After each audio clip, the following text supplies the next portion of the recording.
endure it forever. Lord, you are good, yeah. Lord, you are good and your mercy endure it forever.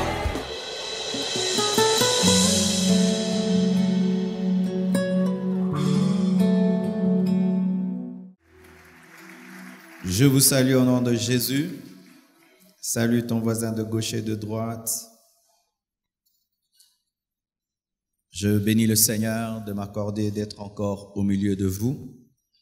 Et c'est pour moi une joie, car le programme qui était écrit sur un papier s'est réellement concrétisé. Nous avons pu faire tous les voyages missionnaires qui étaient prévus pour 2017. Et là, nous allons rester à Kinshasa jusqu'au mois d'avril pour aller en Côte d'Ivoire, si Dieu permet, avec certains d'entre vous. Ce n'est pas très loin. Je bénis le Seigneur pour la force qui nous renouvelle. Et ce matin, je vais vous parler en termes de sanctification. Dis à ton voisin, sanctification. Alléluia. Nous sommes debout pour lire la parole du Seigneur.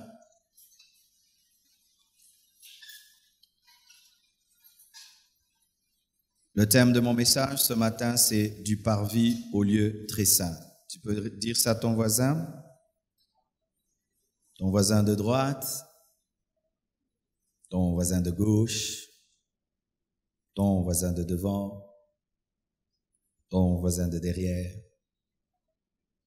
ton seul voisin qui te sourit. Acclamons le Seigneur. Hébreux 9, versets 1 à 5. Hébreux 9, 1 à 5. Le premier tabernacle avait donc des ordonnances touchant le culte divin et un sanctuaire terrestre, car il fut construit un premier tabernacle appelé le lieu saint, dans lequel était le chandelier et la table et les pains de proposition. Et après le second voile était le tabernacle qui était appelé le lieu très saint, ayant un encensoir d'or et l'arche de l'alliance entièrement couverte d'or, tout autour, dans laquelle était la cruche d'or où était la manne et la verge d'Aaron qui avait fleuri et les tables de l'alliance.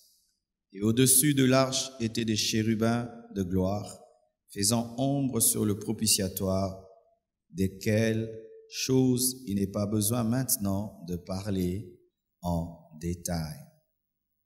Hébreux 9 nous parle du lieu saint et du lieu très saint, et Exode 27, verset 9, nous parle du parvis, qui est la première partie du tabernacle.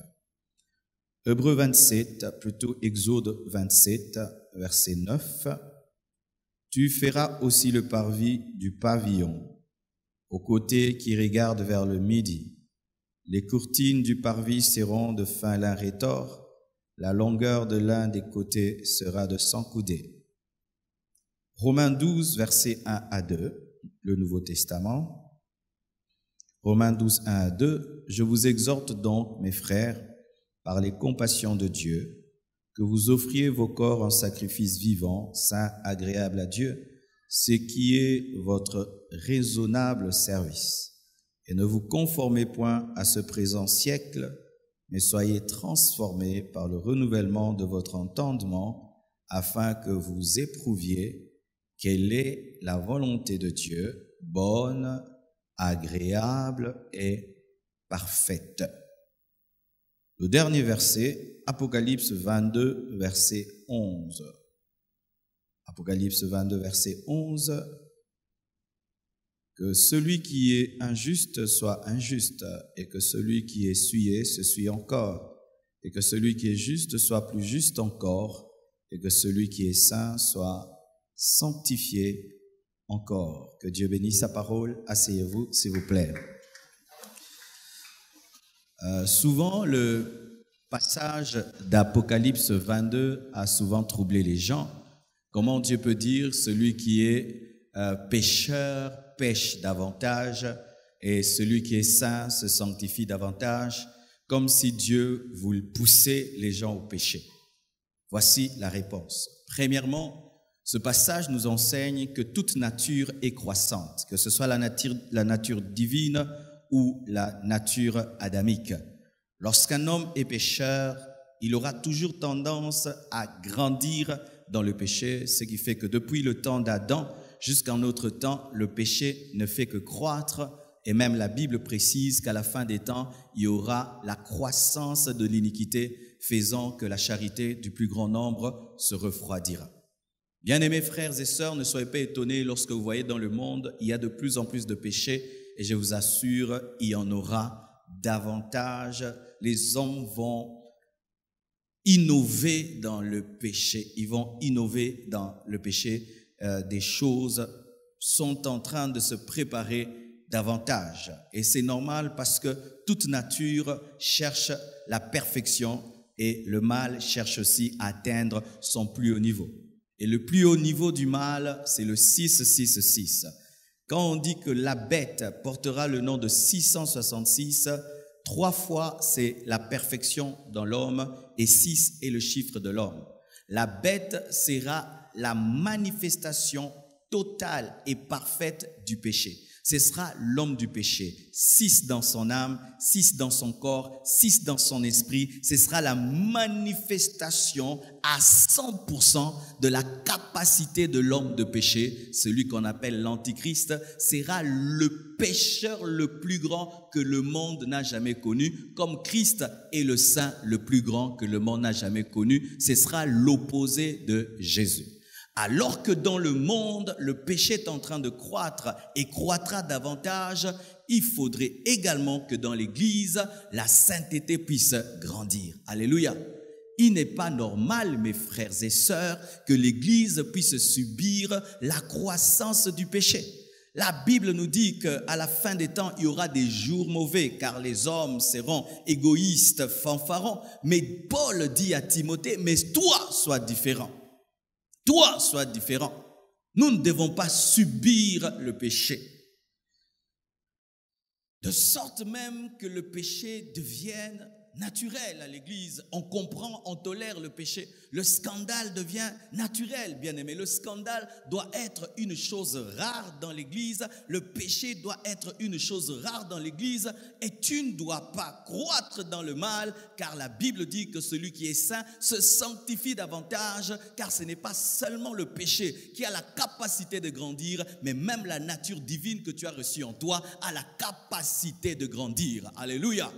Et le message que j'ai pour vous ce matin, c'est un message de croissance, un message de maturité, mais dans votre sanctification, dans votre séparation du péché, votre séparation du monde, votre consécration à Dieu, du parvis au lieu très saint. Lorsque tu étudies la Bible, tu vas voir que le tabernacle avait 3 parties, le parvis, le lieu saint et le lieu très saint. Vous voyez déjà par cette construction une évolution dans la sainteté, car on parle du parvis qui est la cour du lieu saint qui est comme le salon ou la salle à manger, et du lieu très saint qui est la chambre. Lieu saint, lieu très saint. Lieu saint, lieu très saint. Ça parle d'une évolution, d'une croissance. Même dans la sainteté, il y a des niveaux de sainteté. L'homme qui est au niveau du parvis est un homme normal. L'homme qui est au niveau du lieu saint, c'est un sacrificateur. Mais l'homme qui est au niveau du lieu très saint, c'est un souverain sacrificateur. Dieu nous demande d'aller de gloire en gloire dans notre manière de l'aimer, dans notre manière de le craindre, dans notre manière d'obéir à sa parole. Dieu ne nous demande pas de reculer dans notre sanctification. Du parvis au lieu très saint. Voici 3 niveaux de sanctification. La sanctification du parvis, c'est une sanctification fondée sur la peur. Où tu te sanctifies parce que tu as peur d'un jugement. Tu te sanctifies parce que tu as peur d'aller en enfer. Un bas niveau. Bien-aimés frères et sœurs, si un jour on nous disait qu'on a enlevé de la Bible le verset qui dit qu'on ira en enfer, qui va continuer à craindre Dieu? Si ton obéissance à Dieu provient de la peur de l'enfer, tu as une sanctification de bas niveau. Parce que la peur ne demeure pas. Un jour, on finit à ne plus avoir peur. Adam et Ève avaient une sanctification du parvis. Ils avaient peur de mourir. Ils avaient peur parce que Dieu avait dit, si vous mangez, vous allez mourir. Mais un jour, ils ont mangé.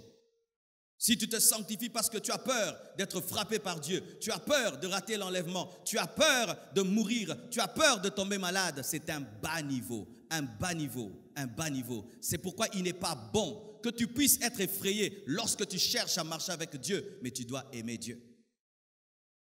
La sanctification du parvis, c'est la sanctification de la peur, la sanctification de la crainte.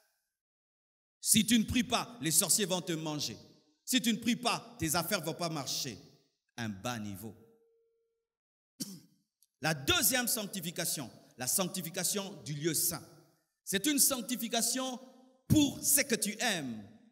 Comme Dieu me bénit quand je le crains, alors je le crains davantage. J'ai donné à Dieu et Dieu m'a rendu, je donne encore.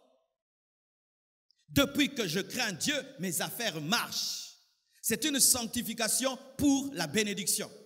Une sanctification pour des profits. Une sanctification pour mériter des choses, pour atteindre la promesse de Dieu. Mais ce n'est pas une bonne sanctification. Tu sais pourquoi? Parce qu'un jour Dieu peut t'éprouver. Un jour Dieu peut faire, tu le crains, mais tu ne reçois rien.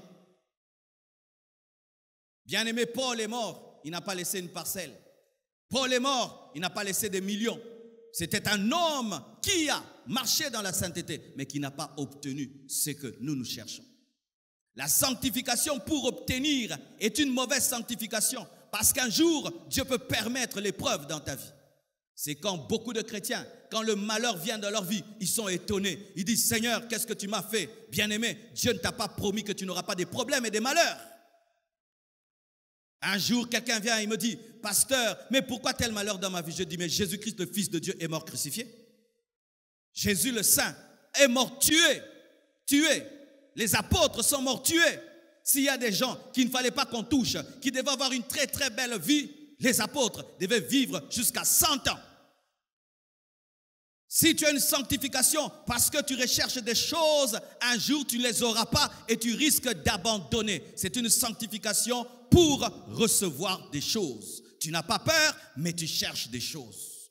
La bénédiction de Dieu, l'onction, comme craindre Dieu, ça élève mon ministère. Je crains Dieu parce que ça élève mon ministère. Ce n'est pas que j'aime Dieu, je m'aime moi-même. C'est une sanctification égoïste où tu te sers de Dieu comme un fétiche, où tu te sers de Dieu comme de la magie. Tu sers de Dieu pour avoir des choses de lui. Ce n'est pas que tu as de l'amour pour Dieu, mais parce que ça marche. Qui n'aime pas le succès? Qui n'aime pas la gloire? Nous tous, nous aimons la gloire. Alors te sanctifier pour une chose, te sanctifier pour mériter des choses n'est pas trop extraordinaire. C'est le lieu saint, mais ce n'est pas le lieu très saint. Et il y a une autre sanctification. La sanctification pas seulement parce que tu aimes Dieu. La sanctification seulement parce que tu aimes ton frère. Bien-aimés frères et sœurs, un païen m'a fait une réflexion pertinente et je crois qu'il a raison. Voici ce qu'il dit. Je ne comprends pas les chrétiens. Il faudrait qu'on vous dise que si tu fais, Dieu te bénira pour faire des choses. Vous n'avez pas besoin seulement d'aimer quelqu'un pour faire. Il faut qu'on dise, si tu aides les pauvres, Dieu te bénira. Si aider le pauvre ne te bénit pas, tu ne vas pas le faire. Bien aimé, ce n'est pas normal. Savez-vous que ce n'est pas normal? Qu'il faudrait toujours une promesse de bénédiction pour faire le bien. Est-ce que nos parents nous ont élevés avec une promesse de bénédiction? Chaque fois qu'un parent élève son enfant pour recevoir quelque chose, ce parent investit, il n'aime pas son fils. C'est pourquoi beaucoup de pères sont aujourd'hui troublés lorsque leurs enfants deviennent grands et ne prennent pas soin d'eux parce qu'ils avaient investi. Pour que je fasse du bien à mon frère, il faut qu'on dise, pasteur, si tu donnes ta chaussure au frère, tu vas voir ton ministère va monter. Ok, frère, prends. Est-ce que je l'aime? Non, je l'utilise seulement comme la terre. Est-ce que le cultivateur aime la terre? C'est un niveau, mais un bas niveau. Pasteur, prends. Quand je te bénis, Dieu me bénit. C'est un niveau, mais un bas niveau. Parce que tu peux s'aimer et tu récoltes seulement au ciel. Oh, donne-moi l'amen. Donne-moi l'amen. Bien-aimés frères et sœurs, s'il faut toujours des promesses divines de bénédiction et de protection pour faire le bien, un jour tu vas arrêter de le faire, car des fois ça ne marche pas toujours automatiquement. Ah, je ne vais pas te mentir, amen. Hein? Je connais des gens qui ont servi Dieu toute leur vie, mais sur la terre, ils n'ont rien vu. Après leur mort, ce sont les enfants qui étaient bénis. Alléluia. Est-ce qu'Abraham est devenu multimilliardaire? Alléluia. Il a vécu dans un gratte-ciel. Mais voyez maintenant les Juifs, ce qu'ils sont devenus. Mais il a aimé Dieu. Bien aimés frères et sœurs, arrêtons de faire les choses seulement pour mériter des récompenses. Faisons les choses par amour. Je ne fais pas le mal à mon frère parce qu'il est l'image de Dieu. Je ne veux pas lui faire ce que je n'aimerais pas qu'on me fasse. Je n'ai pas besoin d'une promesse divine, ni d'une promesse d'onction, de percée, de miracle, parce que seulement je l'aime et j'aime Dieu. Alléluia. Sanctifiez-vous pour rien. Dites rien. Celui qui se sanctifie pour rien peut se sanctifier pour quelque chose. Car celui qui est dans le lieu saint peut être dans le lieu saint et dans le parvis. Mais celui qui est dans le parvis ne peut pas être dans le lieu très saint. Mais celui qui est dans la dimension du lieu très saint peut opérer dans la dimension du lieu saint et du lieu très saint. Alléluia, et du parvis. Ce qui fait que les hommes qui se sanctifient pour rien peuvent endurer les épreuves et échappent au châtiment. Un homme qui aime Dieu pour rien, si même il a des problèmes, ça ne lui fait rien. Dernièrement, je crois hier, il y avait un problème de courant à la maison et tout. Moi, je rigolais. Pourquoi? J'ai déjà souffert dans mon ministère, souffert dans ma vie, servi Dieu dans des conditions où il n'y a rien qui puisse te permettre de prêcher, mais je prends ma Bible, je prêche. Alors, quelle condition peut me déstabiliser parce que je suis déjà prêt à prêcher pour rien? Chaque fois que tu crains Dieu pour quelque chose, fais très attention. La chose peut te perdre si elle tarde. C'est pourquoi Dieu est venu auprès d'Abraham. Il dit à Abraham, donne-moi ton fils, pour voir si Abraham l'aimait pour quelque chose. Moïse aimait Dieu pour rien. Il dit à Dieu, si tu ne pars pas avec nous, nous refusons d'aller dans le Canaan sans la présence du Dieu de Canaan. Il aimait le bénisseur plus que la bénédiction. Aimez Dieu pour rien. Craignez Dieu pour rien. Sanctifiez-vous pour rien. Et vous pourrez vous sanctifier pour quelque chose. Ainsi, lorsque je me sanctifie, je ne cherche rien. Mais Dieu peut ajouter la promesse. Non, je te bénirai, je t'élèverai. Mais ce n'est pas ça ma motivation. Ma motivation, c'est lui et c'est toi. Si pour prêcher, il faut que Dieu me promette, en prêchant, tu vas voyager dans le monde entier. En prêchant, tu seras millionnaire. Et puis je viens te prêcher. Est-ce que je t'aime? Je ne t'aime pas. Alléluia. Je ne t'aime pas. Pourquoi tu sers Dieu? Dieu m'a dit quand je le servirai, je vais devenir un grand homme. C'est une mauvaise motivation. Je sers Dieu pour sauver les âmes. Je veux que tu ailles au ciel. Je veux que tu sois un homme béni. Mon bonheur, c'est te voir heureux. Et le reste, Dieu le fera. S'il le fait, gloire à Dieu. Il ne le fait pas, gloire à Dieu, parce que je n'ai même pas cette ambition-là. Est-ce que vous comprenez ce que je dis?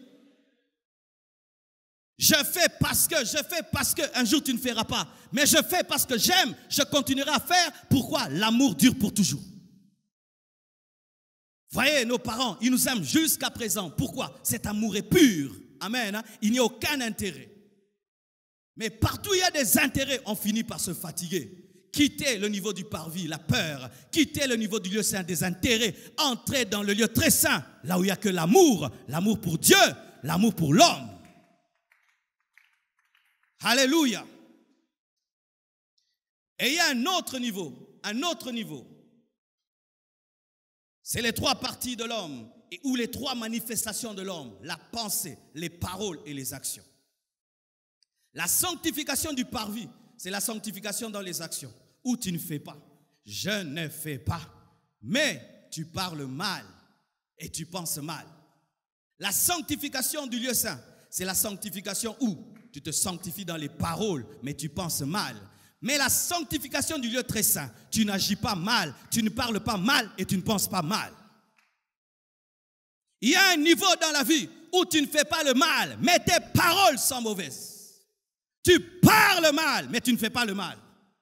Il y a des gens comme ça, ils ne volent pas, ils ne commettent pas l'impudicité et tout le reste. Mais ses paroles, c'est un menteur, il insulte les gens, il diminue les gens. Lui, quand il commence à parler, c'est quand le péché a commencé. Mais dans les actions, tu ne vas pas le voir. Tu ne le trouveras jamais dans une action, jamais. Mais donne-lui seulement l'oreille et qu'il parle. Les paroles. Oui, tu te sanctifies en acte, gloire à Dieu. Mais tes paroles, quand tu parles, est-ce que tu parles comme un chrétien? Quand tu parles, est-ce que tu parles comme Jésus? Tu as la sanctification du parvis, mais tu n'as pas la sanctification du lieu saint. Et d'autres, ils ont une sanctification des paroles, mais les pensées sont pourries. Si on ouvrait tes pensées maintenant, qu'est-ce qu'on va trouver? Si tes pensées pouvaient devenir des actions, qu'est-ce qu'on va trouver? Si tes pensées pouvaient être des paroles, qu'est-ce qu'on va trouver? La sanctification des pensées, c'est lorsque tu as des motivations pures, tu as des pensées pures, tes pensées et tes actions sont égales. Là, tu es parvis, lieu saint et lieu très saint. Bien-aimés frères, sachez ceci, qu'aux yeux des hommes, ce ne sont que les paroles qui comptent, mais aux yeux de Dieu, ce sont les pensées qui comptent, parce que les pensées engendrent les paroles et les paroles engendrent les actions. Un homme qui se sanctifie en pensée va se sanctifier en parole et va se sanctifier en action. L'homme du lieu très saint est toujours l'homme du lieu saint et l'homme du parvis. Mais l'homme du parvis ne peut jamais être l'homme du lieu très saint. Bien-aimés frères et sœurs, des fois nous sommes comme des tombeaux blanchis. Dehors, il n'y a rien. Dedans, tout est pourri. Dedans, tout est pourri. Et alors même que nous étions dans le culte, au premier culte, il y a un frère, je l'ai regardé, là même, je n'ai même pas osé dire ce que j'ai vu. J'ai vu un frère qui pense des choses sales, des choses sales, des choses sales. Quelles sont tes pensées? Quelles sont tes pensées? Tu penses à quoi?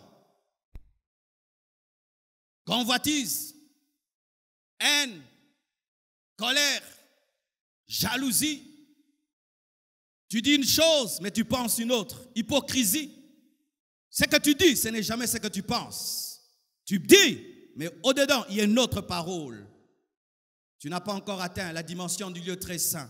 Oui, c'est vrai que tu as arrêté. Tu ne fumes pas. Tu ne vas pas dans les boîtes de nuit. Gloire à Dieu, tu es au niveau du parvis. Mais tu ne parles pas bien. Tu injuries, tu insultes, tu mens, des demi-vérités, des demi-vérités. Tu es un vrai politicien en parole. Mais tu ne fais rien, mais tes paroles ont des détours et des contours. Tu ne dis jamais les choses clairement. Il y a ceci, cela, et on t'attrape ici. Tu changes de parole, on t'attrape là. Tu changes là et tu changes là. Mais d'autres, eux, ce ne sont pas les paroles là. C'est pourquoi, frère, lorsque tu n'as pas la capacité de regarder les gens droit dans les yeux, des fois c'est à cause de tes mauvaises pensées. Car lorsqu'une personne commence à avoir des mauvaises pensées contre toi, elle n'arrive plus à te regarder parce que les yeux sont les fenêtres des pensées. Au dernier jour, Jésus-Christ ne jugera pas que nos paroles et nos actions, nos pensées aussi. Alors, bien-aimé, si tu te crois que non, moi je suis pur, je ne fais pas, mais tu te nourris des pensées impures, des pensées sales, fais très attention. Car la Bible dit que les impurs n'hériteront point le royaume des cieux. Frères et sœurs, il y a des gens qui ont eu à manifester tout cela. Adam et Ève ont eu à manifester une sainteté de peur. La femme de Job a manifesté une sainteté d'intérêt. Quand tout allait bien dans sa maison, elle craignait Dieu avec son mari. Mais quand Dieu les frappe, elle dit, maudit Dieu, meurt. Et il y a eu des hommes qui ont été tentés d'abandonner Dieu lorsque la bénédiction est partie, mais qui sont restés fidèles. Des hommes comme Paul, prêchant la parole de Dieu, tu fais les miracles et les prodiges, et comme récompense, comme offrande du prophète, tu te retrouves en prison, mais qui continuent à chanter les cantiques de Dieu parce qu'ils aimaient Dieu pour Dieu. Si de tels hommes existent, nous aussi nous pouvons. Alléluia. J'entends des gens qui disent, est-ce que c'est possible? Déjà, me sanctifier en acte, c'est difficile. Et en parole, c'est pire. Maintenant, en pensée, est-ce qu'un homme peut être pur dans ses pensées? Est-ce qu'un homme peut être pur dans ses paroles? Bien-aimé, j'étais un homme impur en parole. J'ai insulté tout le temps les gens. J'avais une bouche qui insultait pas possible quand j'étais un païen. J'étais un grand menteur. J'avais comme une inspiration pour insulter les gens. Mais quand j'ai donné ma vie à Jésus-Christ, aujourd'hui, je suis incapable d'insulter quelqu'un. Incapable même de dire imbécile, de dire ceci. Incapable. Aucun de mes enfants ne peut dire un jour que papa m'a insulté. Aucun. Une fois, ma femme peut dire, mon mari m'a insulté. Jamais. 11 ans de mariage, jamais une seule fois, ma bouche a sorti une insulte. Parce que c'est possible. Et voici le secret. Jésus-Christ, par sa mort à la croix, a déchiré le voile qui sépare le lieu très saint du lieu saint. Son corps est le véritable voile. C'est pourquoi quand Jésus-Christ a crié « Tout est accompli », le voile du temple s'est déchiré afin d'unir le parvis, le lieu saint et le lieu très saint pour que l'homme qui se sanctifie dans le corps puisse se sanctifier dans l'âme et dans l'esprit. Bien-aimés frères et sœurs, croire en Jésus-Christ ne fait pas de nous des hypocrites. Croire en Jésus-Christ ne fait pas de nous des hommes qui ne faisons pas seulement. Croire en Jésus-Christ ne fait pas de nous des hommes qui ne parlons pas seulement. Croire en Jésus-Christ fait de nous des hommes qui ne pensons pas. Qui ne pensons pas. Qui ne pensons pas. Et voici un secret que je vous donne. En plus de la foi dans l'œuvre de la croix qui a déchiré en deux le voile du temple, nourrissez-vous des pensées de Dieu. Car pour vaincre un serpent, il faut un autre serpent. Le serpent de Moïse a avalé le serpent des magiciens et il faut la pensée de Dieu pour avaler la pensée du diable. Et la pensée de Dieu est fournie par la Bible. Tant que vous ne lirez pas la Bible tous les jours, vous n'aurez pas des pensées pures capables d'avaler les pensées impures. Seul l'homme qui lit la Bible peut avaler les pensées impures. Tu as des pensées sales, va lire la Bible. Elle va essuyer tes pensées, purifier ton cerveau. Lis la Bible tous les jours et tu vas voir comment la pensée de Dieu va commencer à avaler les pensées des démons. Et tu auras des pensées pures, des paroles pures et des actions pures. La parole de Dieu agit comme une gomme, agit comme un nettoyeur des pensées. Frères et sœurs, comment des hommes comme Paul et Pierre ont pu vivre dans une telle sainteté? C'était des hommes qui se nourrissaient des Écritures. Nourrissez-vous des Écritures. Si au temps de l'Ancien Testament, le souverain sacrificateur Aaron, lorsqu'il entrait dans le lieu très saint, prenait le sang d'un bouc pour lui et pour le peuple, à combien plus forte raison nous, qui avons le véritable souverain sacrificateur Jésus, qui n'a pas pris le sang d'un bouc, mais qui a pris son propre sang et qui est entré dans le lieu très saint pour y demeurer, ne nous rendra-t-il pas purs avec lui? Frères et sœurs, vous n'avez pas reçu n'importe qui, vous avez reçu la sainteté, Jésus, le souverain sacrificateur saint qui est resté dans le lieu très saint. Car Aaron entrait et il sortait, mais Jésus, depuis qu'il est entré, il n'est jamais sorti. Et là où il est, nous sommes aussi. Alléluia. Frères et sœurs, croyez-vous que vous pouvez avoir des pensées pures? Croyez-vous que vous pouvez parler pur, de sorte même que tu veux mentir, mais ta bouche refuse de mentir? Qui a déjà expérimenté cela? Ah oui, vous qui mentez tout le temps, les gens qui ont la nature divine, quand ils décident de mentir, ils n'arrivent pas à mentir. Il peut même te dire un mensonge, il revient, il corrige, c'est plus fort que lui. Même s'il sait que ses paroles vont l'amener à mourir, il préfère dire la vérité et mourir. Il y a des gens comme ça ici. Menteurs, il y a de telles personnes ici. Et si ces personnes existent, donc la nature divine est disponible et toi aussi tu peux la voir. Il y a des hommes ici qui, même quand ils décident de faire le mal, leur corps refuse de le faire. Qui sont ici? Oui, il y a des gens ici. Il peut décider de commettre l'impudicité et devient impuissant. Pourquoi? Son corps a déjà refusé le péché. Il prend la cigarette, il commence à vomir. Il prend l'alcool, il commence à vomir. Il y a des gens ici. S'il ose commettre le péché, il peut avoir même une crise cardiaque. Il y a des gens de cette nature ici. Frères et sœurs, ces personnes existent. Et si ces personnes existent, elles sont le signe que le lieu très saint est disponible. Car si tu déchires le voile entre le lieu très saint et le lieu saint, ça veut dire que le parvis, le lieu saint et le lieu très saint deviennent une même pièce. Aujourd'hui, frères, pas seulement les serviteurs de Dieu, mais tout chrétien peut opérer dans la dimension de la sainteté. Frères et sœurs, la sainteté, ce n'est pas pour les pasteurs. La sainteté, c'est pour tout chrétien. Car nous ne nous sanctifions pas pour prêcher ou parce que nous sommes des prédicateurs. Nous nous sanctifions parce que nous aimons Dieu. Ne connaissez-vous pas des prédicateurs pécheurs? Ne connaissez-vous pas des pasteurs impudiques, sorciers? Ça existe. La sanctification, ce n'est pas parce qu'on prêche, car il est possible de prêcher et de vivre dans le péché. La sanctification, c'est lorsqu'on aime Dieu et on aime son prochain. Lorsque Jésus-Christ est venu et qu'on lui a demandé de résumer les 10 commandements, il n'a pas donné 10 commandements. Il a donné 2 commandements. Tu aimeras le Seigneur ton Dieu et tu aimeras ton prochain comme toi-même. Je t'assure, celui qui vit dans l'amour pour Dieu et son prochain vit dans la sainteté facilement. Arrêtez d'avoir des intérêts, arrêtez d'avoir peur. Que Dieu vous bénisse abondamment.